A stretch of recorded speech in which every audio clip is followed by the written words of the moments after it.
Hi, ఎలా ఉన్నారు? అమ్మ కథ చెప్పు ఛానల్కి తిరిగి స్వాగతం. ఈరోజు మన కథ మనుషులెవ్వరూ ప్రవేశించడానికి వీలు కాని ఒక దట్టమైన అడవిలో మొదలవుతుంది.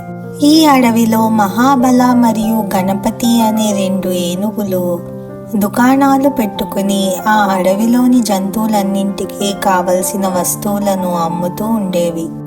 అయితే మహాబల మరియు గణపతిల మధ్య గొప్ప వ్యాపార పోటీ జరుగుతూ ఉండేది. గణపతి యొక్క దుకాణంలో బజరంగి అనే ఒక కోతి పనిచేస్తూ ఉండేవాడు. ఒకరోజు బజరంగి తన యజమాని అయిన గణపతి దగ్గరకు వెళ్ళి, అయ్యా, నాకు ఇంట్లో ఖర్చులు పెరిగిపోవడం వల్ల మీరు ఇస్తున్న జీతం సరిపోవడం లేదు. ఈ నెలైనా జీతం పెంచండి అని అడుగుతాడు. అప్పుడు గణపతి, ఏమిటి జీతం పెంచాలా? నువ్వు చేస్తున్న పనికి నేను ఇచ్చే డబ్బులే ఎక్కువ. అంతకంటే ఎక్కువ నేను ఇవ్వలేను.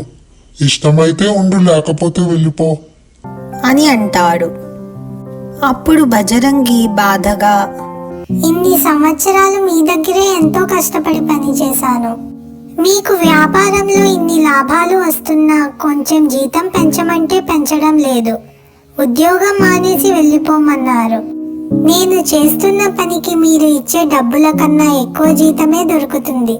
నేను ఇప్పుడే ఉద్యోగం మానేస్తున్నా అని చెప్పి కోపంగా అక్కడి నుండి వెళ్ళిపోతాడు. బజరంగి ఉద్యోగం కోసం వెతుక్కుంటూ మహాబల యొక్క దుకాణం దగ్గరకు వెళ్ళి మహాబలతో, అయ్యా, ఇక్కడ నాకు ఏమైనా ఉద్యోగం దొరుకుతుందా అని అడుగుతాడు. అప్పుడు మహాబల, ఉద్యోగం అయితే ఉంది గాని నీకు దుకాణంలో పనిచేసిన అనుభవం ఉందా అని అంటాడు.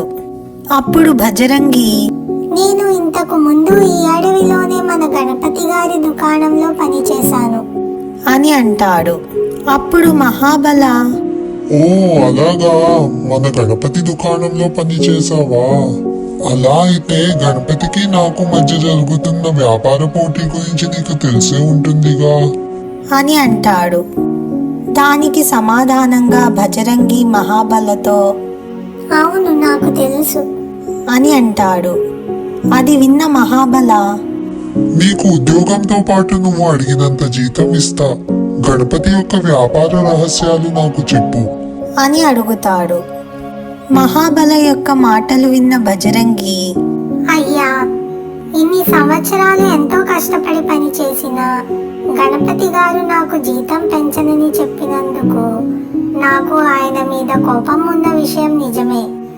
కానీ ఇప్పుడు నా అవసరం కోసం నాకు ఇన్ని సంవత్సరాలు అన్నం పెట్టిన మా యజమాని యొక్క రహస్యాలు మీకు చెప్పి అతనికి నష్టం కలిగించడం నా సిద్ధాంతాలకు వ్యతిరేకం.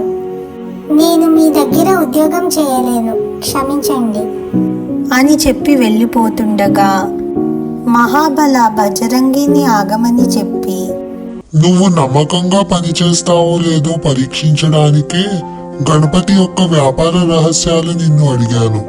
నువ్వు ఈ పరీక్షలో గెలిచావు. ఈ రోజు నుండే ఉద్యోగంలో చేరవచ్చు. అప్పుడు బజరంగి ఎంతో ఆనందంగా ఉద్యోగంలో చేరిపోతాడు.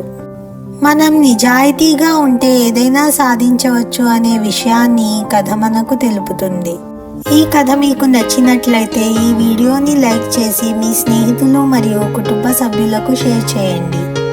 మరెన్నో సరికొత్త కథల కోసం అమ్మ కథ చెప్పు ఛానల్ని సబ్స్క్రైబ్ చేయడం మర్చిపోకండి. మరొక వీడియోలో ఇంకొక మంచి కథతో మళ్ళీ వస్తా. ఉంటా మరి.